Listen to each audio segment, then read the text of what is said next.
Jenkins. And now look at him go. The 20.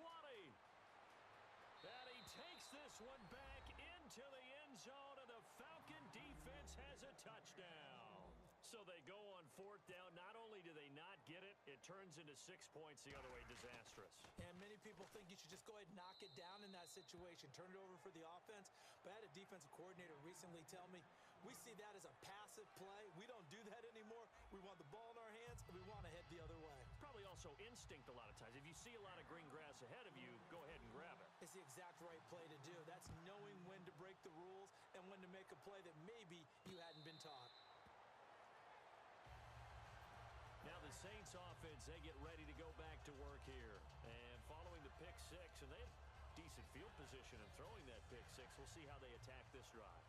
And I think all you say to your guy is, listen, let's just take care of the football a little bit better. Make some better decisions on this drive, and they'll probably help him a little bit with maybe some really high percentage throws early to let him get settled back in. But they told us, they've got confidence. That's not a problem. Yeah, not a problem at all. They just want to make sure they get things settled down a little bit for their offense and give their defense a little bit of a chance to rest.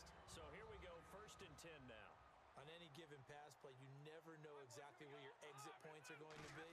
On this play, it was flushed to his left, still on the run, able to accurately throw the football for a nice first down. They pick up 12 on the play there, and they move the chains. Absolutely love the run right there. This guy's known for his quickness, but also for his speed, and he's able to get to the second level almost before you blink if you give him any type of blocking. Always talk about slot receivers, and they're usually known as quicker than fast. In this case, we've got a guy who's quick and fast, and he used it to great advantage. And this one goes nowhere. Losing yardage on the play back at the 46. Brandon, that play ended so fast, it's almost as if the quarterback handed it to the runner, and the tackler was there right away for a loss of yardage. Murray, the lone setback. Oh, a hit. He lost the football. Stafford puts it on the ground. On plays like this where the ball comes free, it's often unusual for the team that lost it to get it back, because this is the quarterback. The ball gets away from him. Everyone else is trying to execute what they're supposed to do on offense. They're usually looking in the other direction, downfield, or have moved away from him. In this case, though, a teammate is able to come up with the ball. Third and long. It's Stafford. Oh, he almost intercepted it. They're just forcing it into too many tough spots. That was almost a 4th pick of the game. And now 4th down.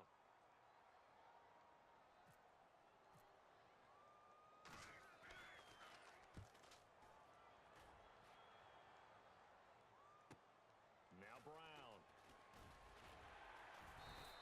Give him 11 yards that time on the return. And the offense will take over with a new set of downs. So out come the Falcons now. Let's go. They'll run it with McCoy. And he'll be taken down, but not before he gets this football out shy of the 30 to the 29. Time for a break. We'll come back and see how it all shakes out after this. Shift together here from the D-line. Flex round. Flex round. Come on, let's go. Come on, let's go. Flex round. Flex round.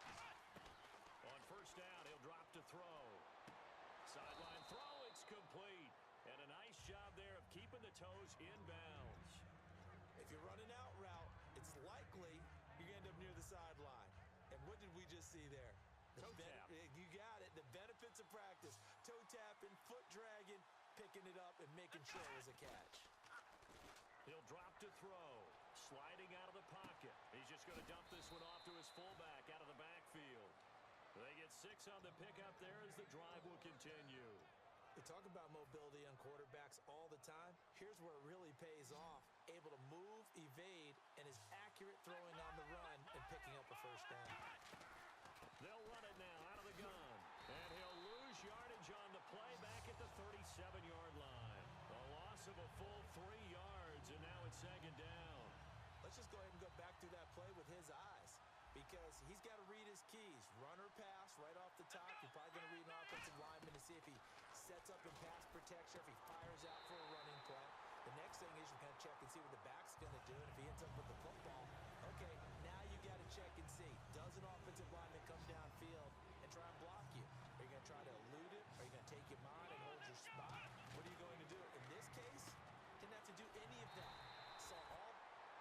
Saints are going to take a timeout on defense. It's just their first. They've got 2 more to use here in the final stages.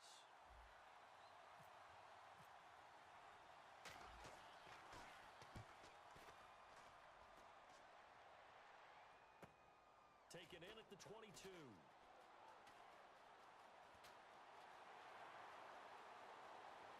And some room to maneuver. And he's going to take it all the way into the end zone. What a return, and they've taken the lead. And how about that play right there? Fourth quarter, tie game, both sides trying to figure out who's going to make the big play. We just saw it right there in front of us. That's a monster return. Indeed, breaking that tie with an exclamation mark.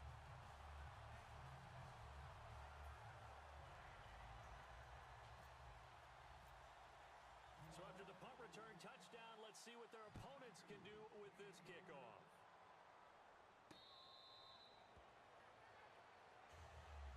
Atlanta now coming out on the field. One possession game. Time very much a factor. How does the offense handle this situation? Well, in a lot of cases, should be somewhat relaxed. And I know that's counterintuitive because this is a pressure situation. But this is Friday practice every week of the season. You go over this situation, having to go downfield, limited timeouts, got to get out of bounds and keep the drive going and set yourself up. Defensively, you can't just lay back and let them do whatever they want. So it is a cat and mouse deal here. How much pressure will the defense bring, and how much pressure can the offense handle? We're going to find out. And that's caught inside the 30. Now hold everything here. We're going to get a timeout by the offense. It's just their first. They've got 2 more to use here in the final stages. And now a first down following that long gain. 1 man in the backfield. That's McCoy. Man open left side is Brown. And he takes it down to the 10-yard line. 19 yards on the pickup there, and now they'll have it first and goal. Here we go. Back to throw. Flush to his right. And this ball is caught. It's a touchdown. And now in the final seconds, they're a PAT away from likely getting this thing to overtime. And while it appears the heavy lifting was accomplished by scoring the touchdown, they're still down 1. That extra point is not a gimme.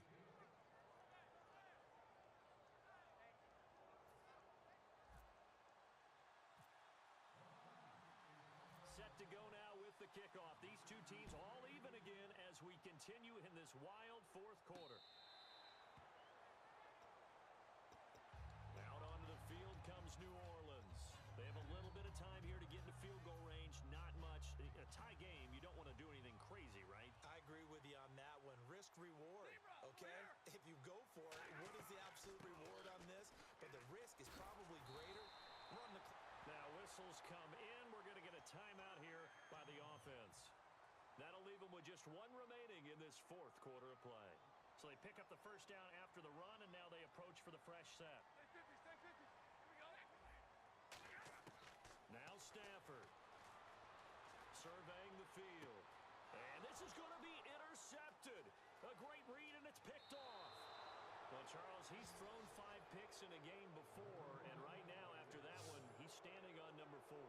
And right now, your defensive coordinator is asking the offensive coordinator, can you do anything to slow this down? Because my guys have to keep running back out on the field. So play calling may come into it a little bit, maybe run the ball a little bit more. But a lot of it depends on the scoreboard. They may have to keep throwing it.